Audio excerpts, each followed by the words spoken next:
এদিকে আজকের সবচেয়ে বড় খবর, এবার যুদ্ধের মাঝে বাংলাদেশকে বিশাল সুখবর দিল ইরান। সব সংখ্যা উড়িয়ে ইরানের বড় ঘোষণা। এ নিয়ে থাকবে আজকের একটি গুরুত্বপূর্ণ প্রতিবেদন। পারমাণবিক অধিকার আপনি কেড়ে নেবেন, আপনার নিজের অধিকার থাকবে, ইসরায়েলের অধিকার থাকবে, ইরানের অধিকার থাকবে না কেন? ইরানের প্রেসিডেন্ট আজকে একটা কঠিন বাক্য উচ্চারণ করেছেন, বলেছেন ইরানের পারমাণবিক অধিকার কেড়ে নেওয়ার ট্রাম্পকে পেজেশকিয়ান। ইরানের প্রেসিডেন্ট সত্যি তাই যে আপনি পারমাণবিক অধিকার আপনি কেড়ে নেবেন, আপনার নিজের অধিকার থাকবে, ইসরায়েলের অধিকার থাকবে, ইরানের অধিকার থাকবে না কেন? এদিকে অবশেষে পালাচ্ছে আমেরিকা, এবার আকাশ দখলে নিল ইরান। অবশেষে চূড়ান্ত ঘোষণা। এ নিয়ে থাকবে আজকের একটি গুরুত্বপূর্ণ প্রতিবেদন। 18 এপ্রিল 2026 পৃথিবীর মানচিত্রে যদি চোখ বুলান, দেখবেন মাঝখানে কোথাও আগুন জ্বলছে, আর সেই আগুনের উনুনে বসে ধীরে ধীরে সেদ্ধ হচ্ছে আমাদের মতো দূরের দেশের মানুষের পকেট, স্বপ্ন আর নিশ্চিন্ত দুপুরগুলো। যুদ্ধের খবর শুনতে অনেকেরই এক ধরনের অদ্ভুত রোমাঞ্চ লাগে, আর যদি তা হয় মুসলিম কোনো দেশ, তাহলে তো আর কোনো কথাই নেই, যেন তামিল সিনেমা চলছে। কিন্তু সেই সিনেমার টিকিটের দামটা যে আমাদেরই দিতে হচ্ছে, সেটা বুঝতে বুঝতেই মাসের শেষে হিসাবের খাতাটা কেমন যেন হালকা হয়ে যায়। ইরান যুক্তরাষ্ট্রের এই টানাপোড়েনও ঠিক তেমনই এক গল্প, যেখানে নায়ক খলনায়ক আলাদা করা কঠিন, আর দর্শক হিসেবে বসে থাকা মানুষগুলোই আসলে সবচেয়ে বেশি ক্ষতিগ্রস্ত। এদিকে শাহাদাত বরণে প্রস্তুত ইরানি স্পিকারের হুঙ্কার, ইরান হার মানছে না, লড়াই চলবে। এ নিয়ে থাকবে আজকের একটি গুরুত্বপূর্ণ প্রতিবেদন। নিজেদের সামরিক সক্ষমতার জানান দিতে প্রথমবারের মতো যুদ্ধের ময়দানে ব্যাপক পরিচিত M46 আর্টিলারি গান পরিচালনার স্পষ্ট ভিডিও প্রকাশ করেছে লেবাননের সশস্ত্র গোষ্ঠী হিজবুল্লাহ। একসময়ের পশ্চিমা নির্মিত যে কোনো কামানের চেয়ে অনেক দূরপাল্লার লক্ষ্যবস্তুতে নিখুঁতভাবে আঘাত করতে সক্ষম এই সমরাস্ত্রটির রেঞ্জ 27 থেকে 44 কিলোমিটার। সেকেন্ডে প্রায় 930 মিটার বেগে সরাসরি আঘাত করে ছিন্ন ভিন্ন করে ফেলতে পারে যে কোনো টার্গেট। যুদ্ধবিরতি ঘোষণার ঠিক পরপরই হিজবুল্লাহর এমন একটি ভিডিও প্রকাশ করা নিয়ে সংশয় প্রকাশ করেছেন অনেকে। এদিকে মার্কিন রণতরীর ঘুম কেড়েছে ইরানের খুদে মহানৌকা, ট্রাম্পের মুখে চুনকালি মাখছে ইরান। এ নিয়ে থাকবে আজকের একটি গুরুত্বপূর্ণ প্রতিবেদন। তেহরানের বিরুদ্ধে মার্কিন অবরোধ অব্যাহত থাকার মধ্যেই আবারও নতুন করে শান্তি আলোচনায় বসতে যাচ্ছে ইরান যুক্তরাষ্ট্র। তবে আয়াতুল্লাহ বাহিনী বলছে যুদ্ধবিরতিতে ইরানের কোনো লাভ নেই, বরং হরমুজ প্রণালীতে মার্কিন যুদ্ধজাহাজ গুড়িয়ে দিতে প্রস্তুত IRGC। এমন ধরনের পরিস্থিতিতে বড় ধরনের ধাক্কা খেল পেন্টাগন, যার ফলে যুক্তরাষ্ট্রের ক্ষতি হয়েছে 24 কোটি মার্কিন ডলার। এদিকে আমেরিকার জনগণ যুদ্ধ চায় না, ঝুঁকির মুখে মার্কিন সেনারা। এ নিয়ে থাকবে আজকের একটি গুরুত্বপূর্ণ প্রতিবেদন। যুদ্ধবিরতির জন্য মরিয়া ছিলেন খোদ ট্রাম্প। বাইরে ইরানকে ধ্বংসের হুমকি দিলেও ভিতরে ভিতরে যুদ্ধবিরতির জন্য মরিয়া ছিলেন ট্রাম্প। তেলের দাম বাড়ানোর ভয়ে তিনি মূলত এমনটা করেছেন। হরমুজ প্রণালী সচল করতে ওয়াশিংটন তাই পাকিস্তানের মাধ্যমে তেহরানের সাথে যোগাযোগ করে। শেষ পর্যন্ত পাকিস্তান গোপন মধ্যস্থতায় 2 সপ্তাহের যুদ্ধবিরতিতে রাজি হয়েছেন দুই পক্ষ। ট্রাম্পের এমন দ্বিমুখী নীতিতে অবাক গোটা বিশ্ব। আধুনিক যুদ্ধ কি কেবল ক্ষেপণাস্ত্র আর ড্রোন দিয়ে লড়া হয়? ইরান প্রমাণ করেছে কৌশলগত ভৌগোলিক অবস্থানও হতে পারে বিশ্বের সবচেয়ে বিধ্বংসী যুদ্ধাস্ত্র। ইসরায়েল ও যুক্তরাষ্ট্রের যৌথ সামরিক অভিযানের মুখে কৌশলগত যুদ্ধের অংশ হিসেবে বিশ্বের অন্যতম গুরুত্বপূর্ণ জলপথ হরমুজ প্রণালী বন্ধ করে দিয়েছিল ইরান। গত 40 দিন এই রুটটি কার্যত অচল থাকায় বিশ্ব অর্থনীতিতে স্থবিরতা নেমে এসেছিল। তবে লেবাননে 10 দিনের যুদ্ধবিরতি কার্যকর হওয়ার প্রেক্ষিতে ইরান এই রুটটি পুনরায় উন্মুক্ত করার ঘোষণা দিয়েছে। তেহরানের এই সিদ্ধান্তে বিশ্বজুড়ে ইতিবাচক কিন্তু সতর্ক প্রতিক্রিয়া দেখা দিয়েছে। প্রণালীটি খুলে দেওয়ার ঘোষণায় মার্কিন প্রেসিডেন্ট ডোনাল্ড ট্রাম্পকে স্বাগত জানালেও স্পষ্ট করেছেন যে ইরানের বন্দর ও জাহাজের ওপর মার্কিন নৌ অবরোধ বহাল থাকবে। যুক্তরাষ্ট্রের মতে এটি কেবল ইরানের একটি কৌশলগত পিছুটান। সেই সাথে তিনি আরও জানিয়েছেন ইরানের সঙ্গে যুদ্ধ শেষ করার চুক্তি খুব কাছাকাছি এবং বড় কোনো অচলাবস্থা নেই। যুক্তরাজ্যের প্রধানমন্ত্রী বলেছেন প্রণালী খোলার বিষয়টি স্থায়ী ও কার্যকর হতে হবে। ফ্রান্সের প্রেসিডেন্ট ম্যাক্রো দাবি জানিয়েছেন হরমুজ প্রণালী অবিলম্বে সম্পূর্ণ ও নিঃশর্তভাবে খুলে দেওয়ার। সেই সঙ্গে তিনি প্রণালীকে কোনো ধরনের নিয়ন্ত্রণ বা টোল ব্যবস্থার আওতায় আনার প্রচেষ্টারও বিরোধিতা করেছেন।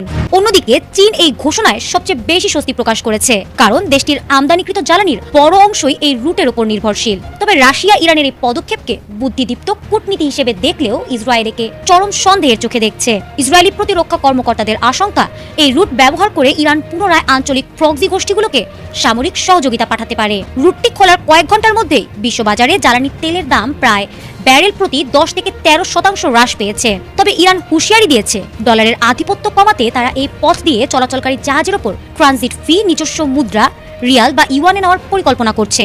এটি কার্যকর হলে বৈশ্বিক বাণিজ্যে বড় ধরনের পরিবর্তন আসতে পারে। বাংলাদেশের জন্য এই খবরটি অত্যন্ত স্বস্তির। বাংলাদেশের জ্বালানি তেলের সিংহভাগই মধ্যপ্রাচ্য থেকে এই রুট দিয়ে আসে।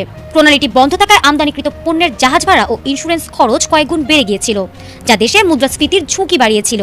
এটি চালু হওয়ায় দেশের জ্বালানির সরবরাহ নিশ্চিত হওয়ার পাশাপাশি পণ্যমূল্য স্থিতিশীল হওয়ার সম্ভাবনাও তৈরি হয়েছে। হরমুজ প্রণালী উন্মুক্ত হওয়া বিশ্ব অর্থনীতির জন্য স্বস্তির বৃষ্টির মতো এলেও এর ভবিষ্যৎ এখনও অনিশ্চিত। ইরানের পররাষ্ট্রমন্ত্রী আব্বাস আরাকচি স্পষ্ট করেছেন, মার্কিন অবরোধ অব্যাহত থাকলে এই উন্মুক্ত দ্বার যে কোনো সময় আবার বন্ধ হয়ে যেতে পারে। ফলে বিশ্ব নেতৃত্বকে এখন কেবল তেলের দাম নয়, বরং এই স্পর্শকাতর রুটটির স্থায়ী নিরাপত্তা নিয়েও দীর্ঘমেয়াদী সমাধানের পথে হাঁটতে হবে। একদিকে বিশ্বের সবচেয়ে শক্তিশালী নৌবাহিনী নিয়ে গর্বিত আমেরিকা, আর অন্যদিকে ইরানের এক রহস্যময় মস্কুইটো ফ্লিট। ডোনাল্ড ট্রাম্প দাবি করেছিলেন যে ইরানের নৌবাহিনী ধ্বংস হয়ে গেছে, কিন্তু বাস্তব চিত্র বলছে ভিন্ন কথা। হরমুজ প্রণালীর নীল জলরাশিতে এখন রাজত্ব করছে ইরানের হাজার হাজার ছোট প্রাণঘাতী দ্রুতগামী নৌকা। কেন এই নৌবাহরকে মশা বাহিনী বলা হচ্ছে? এর উত্তর লুকিয়ে আছে তাদের ক্ষিপ্রতা আর যন্ত্রণাদায়ক কামড়ে। বিশাল আকার মার্কিন যুদ্ধ জাহাজগুলো যেখানে রাডারের উপর নির্ভর করে চলে, সেখানে এই ছোট নৌকাগুলো রাডারের চোখে ধুলো দিয়েই অনায়াসেই কাছে চলে আসতে পারে, ঠিক যেমন একটি মশা বিশাল আকার হাতিকে অতিষ্ঠ করে তোলে। এই দ্রুতগামী নৌকাগুলো মার্কিন নৌশক্তির জন্য ঠিক তেমনই এক মরণ ফাঁদ হয়ে দাঁড়িয়েছে। প্রযুক্তির লড়াইয়ে ইরান এখানে এক অভিনব কৌশল নিয়েছে। নিউ ইয়র্ক টাইমসের রিপোর্ট অনুযায়ী ইরানের এই বাহিনীতে রয়েছে কয়েক হাজার উচ্চগতি সম্পন্ন নৌকা। এগুলো ঘন্টায় 40 থেকে 60 নট বেগে ছুটতে পারে। শুধু গতি নয়, এগুলো সজ্জিত আধুনিক মেশিনগান, রকেট এবং কোনো কোনো ক্ষেত্রে জাহাজ বিধ্বংসী শক্তিশালী মিসাইল দিয়ে। মার্কিন প্রতিরক্ষা কর্মকর্তাদের ভাষায় এগুলো ছোট এবং বিরক্তিকর, কিন্তু এদের আঘাত করার ক্ষমতা মারাত্মক। বিশ্বের অর্থনীতি এখন এই মশা বাহিনীর হাতে জিম্মি। হরমুজ প্রণালী হলো বিশ্বের তেলের ধমনী, এখান দিয়েই প্রবাহিত হয় বিশ্বের অধিকাংশ জ্বালানি তেল। ইরান প্রমাণ করে দিয়েছে যে এই প্রণালী পুরোপুরি বন্ধ না করেও তারা কেবল ভীতি ছড়িয়ে বিশ্ববাজারে তেলের দামে আগুন লাগিয়ে দিতে পারে। বিশাল মার্কিন রণতরী ধ্বংস করার চেয়েও গুরুত্বপূর্ণ হয়ে উঠেছে এই ছোট নৌকাগুলোর মাধ্যমে নৌপথের নিরাপত্তা বিঘ্নিত করা। মার্কিন প্রেসিডেন্ট ডোনাল্ড ট্রাম্পের কৌশলে কি তবে ভুল ছিল? ট্রাম্প যখন দাবি করেছিলেন যে ইরানের বড় বড় যুদ্ধজাহাজ ও সামরিক অবকাঠামো গুড়িয়ে দেওয়া হয়েছে, তখন তিনি এই মশা বাহিনীকে তুচ্ছ জ্ঞান করেছিলেন। তিনি বলেছিলেন এগুলো কোনো হুমকিই নয়। কিন্তু সমর বিশেষজ্ঞদের মতে এই ছোট ও সস্তা নৌকাগুলোই এখন আমেরিকার জন্য সবচেয়ে বড় মাথা ব্যথার কারণ হয়ে দাঁড়িয়েছে, কারণ এদেরকে লক্ষ্য করে দামি মিসাইল ছোড়া যেমন ব্যয়বহুল, তেমনি এগুলোকে খুঁজে পাওয়াও অত্যন্ত কঠিন। শনিবার ইরানের একটি ঘোষণা পরিস্থিতিকে আরো উত্তপ্ত করে তুলেছে। তারা জানিয়েছে হরমুজ প্রণালী এখন কঠোর ব্যবস্থাপনায় রয়েছে এবং এটি কার্যত বন্ধ। এর আগে যুদ্ধবিরতির পর প্রণালীটি খোলার কথা থাকলেও ইসরায়েলের লেবানন হামলার পরিপ্রেক্ষিতে ইরান আবারও তাদের কঠোর অবস্থানে ফিরে গেছে। জলপথের এই দখলদারি নিয়ে ওয়াশিংটন ও তেহরানের মধ্যে এখন স্নায়ু যুদ্ধ তুঙ্গে। সবচেয়ে নাটকীয় মোড় নিয়েছে সমুদ্রের ওপর জারি করা এই মার্কিন অবরোধ। ইরান অভিযোগ করেছে যে আমেরিকা তাদের বন্দরগুলো অবরুদ্ধ করে যুদ্ধবিরতির শর্ত লঙ্ঘন করেছে। জবাবে ইরান তাদের এই অপ্রতিভ মশা বাহিনী লেলিয়ে দিয়েছে মার্কিন নৌশক্তির পেছনে। সমুদ্রের এই খেলায় এখন দামি বিমানের চেয়েও সস্তা ড্রোন আর ছোট নৌকায় হয়ে উঠেছে তুরুপের তাস। বিশাল আকার মার্কিন রণতরী আব্রাহাম লিঙ্কন কি পারবে এই হাজার হাজার ছোট নৌকার ঝাঁক রুখে দিতে, নাকি পারস্য উপসাগরের এই নোনা জলে মার্কিন আধিপত্যের সমাধি ঘটবে এই মশা বাহিনীর কামড়ে? ওয়াশিংটনের সময় রাত 2:17। পেন্টাগনের 5 তলা ভবনের একটি বিশেষ কক্ষ। ঘরের ভেতর সবুজ আলোয় ভাসছে সুপার কম্পিউটারের মনিটর, স্ক্রিনে চলছে সিমুলেশন। ইরানের ড্রোন উৎপাদন ক্ষমতার গাণিতিক মডেল। অপারেটররা হঠাৎ লক্ষ্য করলো স্ক্রিনে একটি ভুল বার্তা ভেসে উঠল, out of memory, resource limit crossed. পেন্টাগনের সুপার কম্পিউটার কখনো আউট অফ মেমোরি দেখায় না, কিন্তু আজ দেখিয়েছে। কারণ ইরানের ড্রোন উৎপাদনের হিসাব এত দ্রুত বাড়ছে যে কম্পিউটারও তা ধারণ করতে পারছে না। ঘরের দরজা খুলে প্রবেশ করলেন এক কর্মকর্তা। তিনি সবাইকে বললেন, প্রেসিডেন্টের অফিস থেকে জরুরি বার্তা। ইরানের ড্রোন উৎপাদন আমাদের পূর্বের ধারণার চেয়ে 10 গুণ বেশি। তারা এখন প্রতিদিন 4000 ড্রোন বানাচ্ছে। ঘরের নীরবতা ভাঙলো এক অস্ফুট আর্তনাদ। একজন বিশ্লেষক বললেন, মানে তারা প্রতি ঘন্টায় প্রায় 167টি ড্রোন বানাচ্ছে, প্রতি মিনিটে প্রায় 3টি। এটা অসম্ভব, কিন্তু বাস্তবতা ছিল কঠিন। ইরান সেটা করছে, আর পেন্টাগন সেটা বোঝার চেষ্টায় রাত ডাকছে। শাহিদ 136 ইরানের সেই কামিকাজি ড্রোন যার নামের অর্থ সাক্ষী। পেন্টাগনের গোয়েন্দা রিপোর্ট বলছে, যুদ্ধ শুরুর আগে ইরানের কাছে প্রায় 80,000 শাহেদ ড্রোন ছিল। 1 মাসের যুদ্ধে তারা কয়েক হাজার ব্যবহার করেছে। বাকি বিশাল মজুদ এখনো অক্ষত। সবচেয়ে ভয়াবহ তথ্য হলো ইরান এখন প্রতিদিন প্রায় 4000 নতুন ড্রোন তৈরি করছে। যুদ্ধের আগে এই সংখ্যা ছিল প্রতিদিন 400, অর্থাৎ উৎপাদন ক্ষমতা বেড়েছে 10 গুণ। যুদ্ধবিরতি চলছে, আলোচনা চলছে, ঠিক সেই সময় কেন এই উৎপাদন বাড়ানো? পেন্টাগনের এক গোয়েন্দা কর্মকর্তা ফিসফিস করে বলেন, ইরানের কাছে এমন তথ্য আছে যা আমরা এখনো জানি না। তারা নিশ্চিত যুদ্ধবিরতি টিকবে না। 22 এপ্রিলের পর আবার যুদ্ধ শুরু হবে, আর সেই যুদ্ধ হবে আরো ভয়াবহ। তাই তারা প্রস্তুতি নিচ্ছে। তবে কি ইরান সঠিক পথে হাঁটছে, নাকি পেন্টাগনের সুপার কম্পিউটার আবার ভুল করবে? যখন পেন্টাগনের কম্পিউটার ইরানের ড্রোনের হিসাব মেলাতে হিমশিম খাচ্ছে, তখন মাঠ পর্যায়ে মার্কিন জেনারেলরা কঠোর সুরে কথা বলছেন। সম্প্রতি এক যৌথ সংবাদ সম্মেলনে মার্কিন জেনারেল ডেইন কেইন হুঁশিয়ারি দেন। তিনি বলেন, ইরানকে সহায়তা করার চেষ্টা করছে এমন যে কোনো নৌযানকে মার্কিন সামরিক বাহিনী ধাওয়া করবে। বিশেষ করে ইরানের তেল পরিবহনকারী ডার্ক ফ্লিট বা ছায়া জাহাজগুলো এই অভিযানের প্রধান লক্ষ্যবস্তু। সবচেয়ে গুরুত্বপূর্ণ অংশটি ছিল তার বক্তব্যের শেষ লাইন। তিনি স্পষ্ট করে বলেন, এই কার্যক্রম কেবল আন্তর্জাতিক আন্তর্জাতিক জলসীমায় সীমাবদ্ধ থাকবে না, বরং ইরানের নিজস্ব আঞ্চলিক সমুদ্রের ভেতরেও এবং আশেপাশেও চালানো হবে। ইতিমধ্যে যুক্তরাষ্ট্র 13টি ইরান সম্পর্কিত জাহাজের বিরুদ্ধে শক্তিশালী প্রতিক্রিয়া দেখিয়েছে। জাহাজগুলোকে আটকানোর চেষ্টা করা হয়েছে, ধাওয়া করা হয়েছে, কিন্তু যুদ্ধবিরতি এখনো চলছে। বাকি আর মাত্র 5 দিন। ডোনাল্ড ট্রাম্প স্পষ্ট করে দিয়েছেন যুদ্ধবিরতি বাড়ানোর ব্যাপারে তিনি কিছু ভাবছেন না। তাহলে এই 5 দিন পর কি হবে? জেনারেল কেইনের আঞ্চলিক জলসীমার অভিযান কি বাস্তবায়িত হবে, নাকি ট্রাম্পের ঐতিহাসিক চুক্তি সব হিসাব বদলে দেবে? যুদ্ধের গর্জনের মাঝে অদ্ভুত এক সুর শোনা যাচ্ছে হোয়াইট হাউস থেকে। ডোনাল্ড ট্রাম্প বলছেন ইরানের সঙ্গে চূড়ান্তভাবে বড় সমঝোতার দ্বার প্রান্তে যুক্তরাষ্ট্র। যে কোনো মুহূর্তে ঐতিহাসিক চুক্তি স্বাক্ষরিত হতে পারে। আমি নিজে ইসলামাবাদ গিয়ে সেই চুক্তি স্বাক্ষর করতেও পারি। প্রশ্ন হলো, একই দেশের প্রেসিডেন্ট যখন ঐতিহাসিক চুক্তির গল্প বলছেন, তখন তার সামরিক বাহিনী ইরানের জাহাজ আটকাচ্ছে, নৌ অবরোধ করছে, ড্রোন ধ্বংস করছে। তাহলে সত্যি কোনটা? সামরিক বিশেষজ্ঞরা বলছেন ট্রাম্পের এই বক্তব্য মূলত আন্তর্জাতিক বাজারে তেলের দাম কমানো ও স্থিতিশীল রাখার একটি কৌশল। কারণ যুক্তরাষ্ট্রের সামরিক বাহিনী যখন কঠোর পদক্ষেপ নিচ্ছে, ট্রাম্প যদি একই সুরে কথা বলেন তাহলে তেলের দাম আরো বেড়ে যাবে, মুদ্রাস্ফীতি বাড়বে। তাই ট্রাম্প আলাদা কৌশল নিয়েছেন, ঐতিহাসিক চুক্তির গল্প করছেন যাতে বাজারে আস্থা ফিরে তেলের দাম কমে। এই কৌশল কার্যকর হচ্ছে কি? আংশিকভাবে হ্যাঁ। লেবাননের সঙ্গে যুদ্ধবিরতির ঘোষণার পর আন্তর্জাতিক তেলের দাম কিছুটা কমেছে। ট্রাম্পের চুক্তির গল্প ও বাজারে প্রভাব ফেলছে, কিন্তু ইরান এই সব গল্পে কান দিচ্ছে না। ইরানের পক্ষ থেকে ট্রাম্পের ঐতিহাসিক চুক্তির দাবির জবাবে বলা হয়েছে যুক্তরাষ্ট্রকে বিশ্বাস করা কঠিন। ইরানের অভিযোগ, এর আগেও অন্তত 2 দফায় আলোচনার মধ্যম অবস্থায় যুক্তরাষ্ট্র সরাসরি হামলা শুরু করে দিয়েছে। যখনই আলোচনা ভালো হচ্ছে বলে যুক্তরাষ্ট্র দাবি করে, তখনই তারা সামরিক হামলা করছে। ইরান মনে করে যুক্তরাষ্ট্র আলোচনার এই প্রক্রিয়াকে তাদের হামলার প্রস্তুতির সময় হিসেবে ব্যবহার করছে।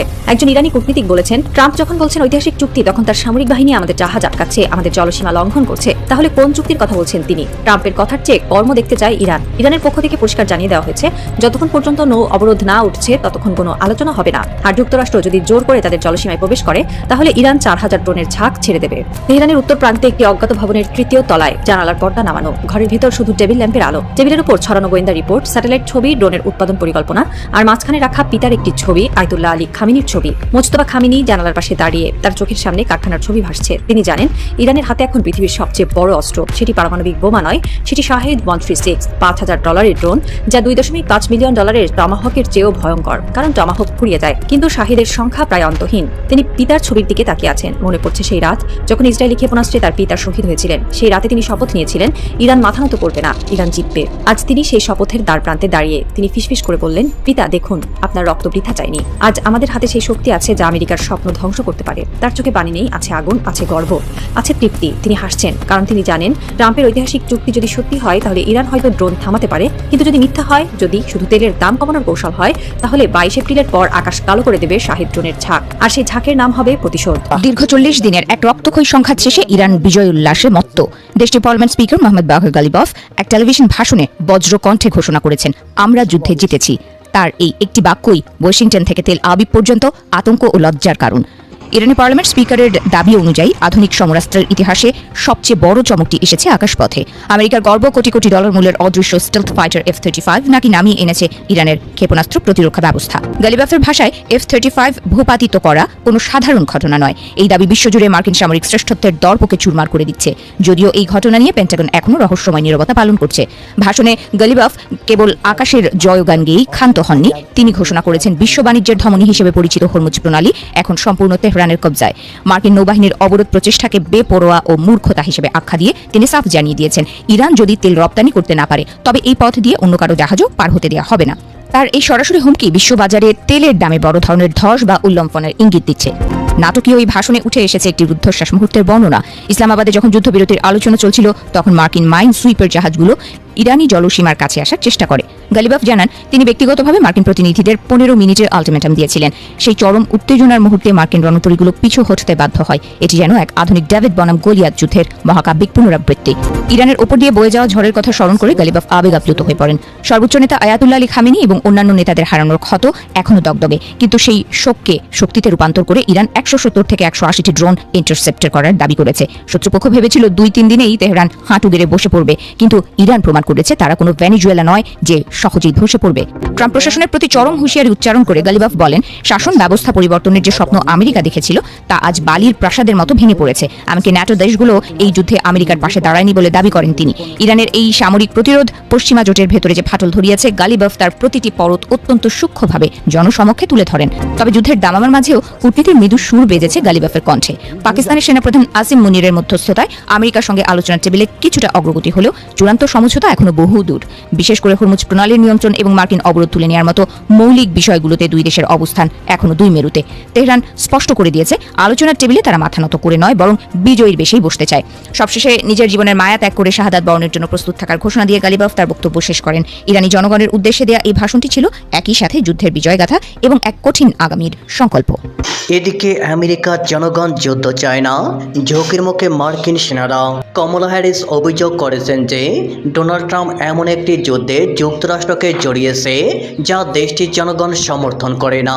তার দাবি, বেনিয়ামিন নেতানিয়াহু এর প্রভাব ও পরামর্শে ট্রাম্প এই সিদ্ধান্ত নিয়েছেন, যার ফলে মার্কিন সেনারা ঝুঁকির মুখে পড়েছে।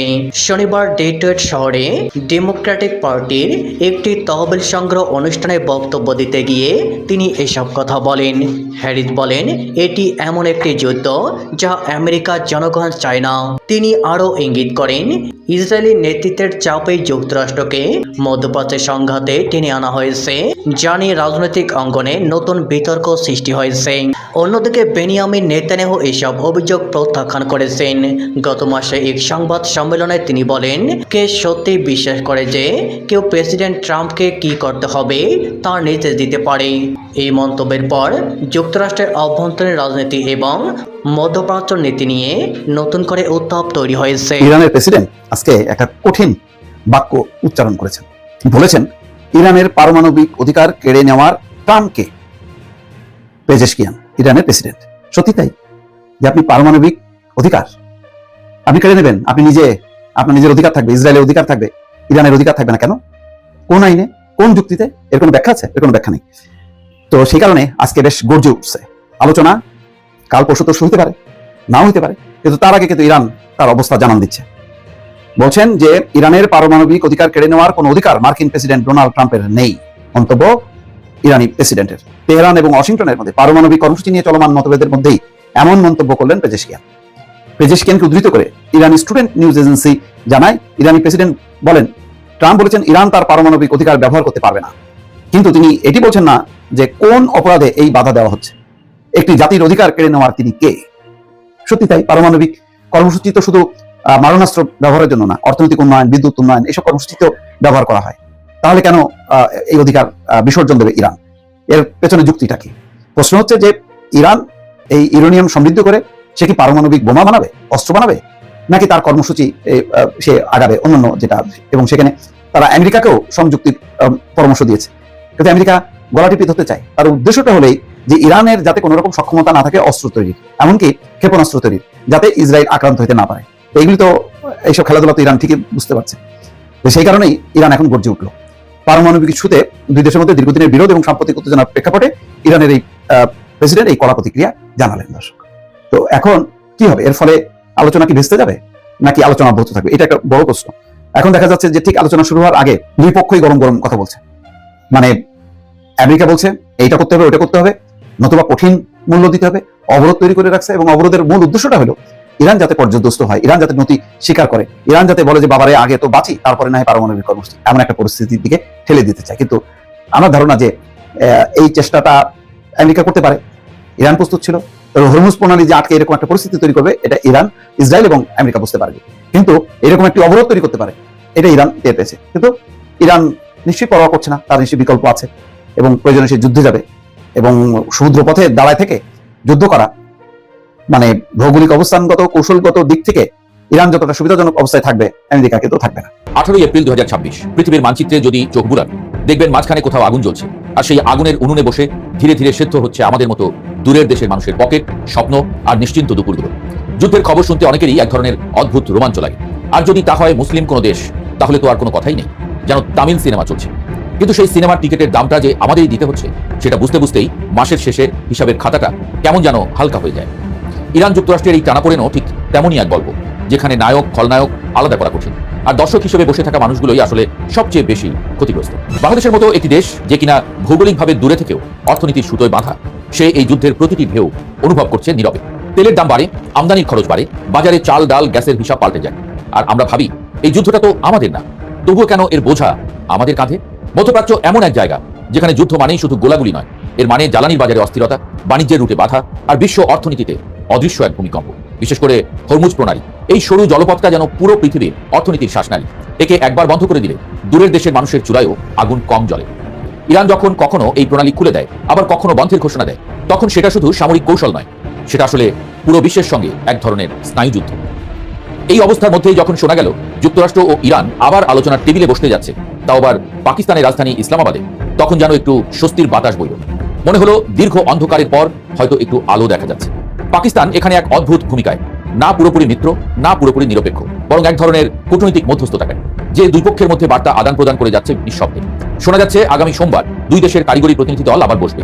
তার আগে থেকেই চলছে প্রস্তুতি, চলছে পর্দার আড়ালের কথাবার্তা, যেন বড় কোনো নাটকের আগে মঞ্চ প্রস্তুত হচ্ছে, যেখানে এক ভুল সংলাপেই ভেঙে যেতে পারে পুরো দৃশ্য। তবে আসার কথা হলো কেউই এখনো দরজা পুরোপুরি বন্ধ করেনি, বরং সবাই বুঝতে পারছে এই যুদ্ধ টেনে নিয়ে যাওয়ার মতো বিলাসিতা আর কারণে। এই আলোচনার পেছনে যে ইতিহাস, সেটাও কম নাটকীয় নয়। 2015 সালের যে পারমাণবিক চুক্তি, সেটা করতে লেগেছিল 2 বছরের বেশি সময়। সেটা যখন ভেঙে গেল 2018 সালে, তখন থেকেই এই অবিশ্বাসের বীজ বপন হয়েছিল। এরপর থেকে দুই পক্ষের মধ্যে দূরত্ব শুধু বেড়েই গেছে। এখন সেই দূরত্ব মাপতে গেলে দেখা যায় একপাশে যুক্তরাষ্ট্রের 15 দফা প্রস্তাব, অন্য পাশে ইরানের 10 দফা পাল্টা প্রস্তাব, যেন দুই তীরের মাঝে দাঁড়িয়ে থাকা এক নদী, যার উপর এখন কোনো সেতু তৈরি হয়নি। তবুও মানুষ আশাবাদী, কারণ ইতিহাস বলে যত বড় সংখ্যাতি হোক, শেষ পর্যন্ত মানুষ টেবিলে বসেই সমাধান খোঁজে। এখানে আলোচনার মূল বিষয়গুলোও কম জটিল নয়।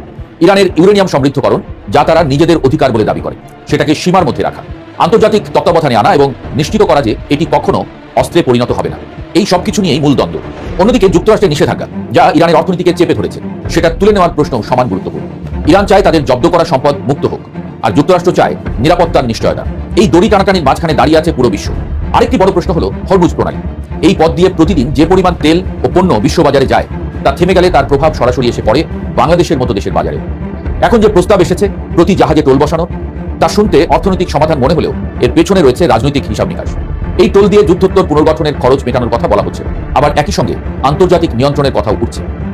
এই পুরো পরিস্থিতিতে একটা বিষয় স্পষ্ট, এই যুদ্ধ কারো একার নয়। এর প্রভাব যেমন আমেরিকার রাজনীতিতে পড়ে, তেমনি ইরানের অভ্যন্তরীণ স্থিতিশীলতায়, আবার বাংলাদেশের সাধারণ মানুষের দৈনন্দিন জীবনে। আমরা হয়তো যুদ্ধক্ষেত্রে নেই, কিন্তু যুদ্ধের হিসাবের খাতায় আমাদের নাম ঠিকই লেখা আছে। তাই যখন শোনা যায় হয়তো কোনো চুক্তি হতে পারে, হয়তো বড় নেতারা ইসলামাবাদে এসে সই করবেন, তখন সেটা শুধু কূটনৈতিক খবর থাকে না, সেটা হয়ে ওঠে আমাদের নিজেদের জীবনের খবর। কারণ এই চুক্তি হলে হয়তো তেলের দাম কিছুটা কমবে, তেল সহজলভ্য হবে, বাজার একটু স্থিতিশীল হবে, আর আমরা অন্তত মাসের শেষে হিসাব মেলাতে গিয়ে একটু কম দীর্ঘশ্বাস ফেলব। তবে বাস্তবতা হলো এই পথ সহজ নয়। এখানে শুধু যুক্তরাষ্ট্র আর ইরানের সিদ্ধান্তই যথেষ্ট নয়, এর সঙ্গে জড়িয়ে আছে আরো অনেক দেশ, অনেক স্বার্থ, অনেক পুরনো ক্ষোভ, বিশেষ করে ইসরায়েলের সম্ভাব্য পদক্ষেপ, যা পুরো আলোচনাকে মুহূর্তে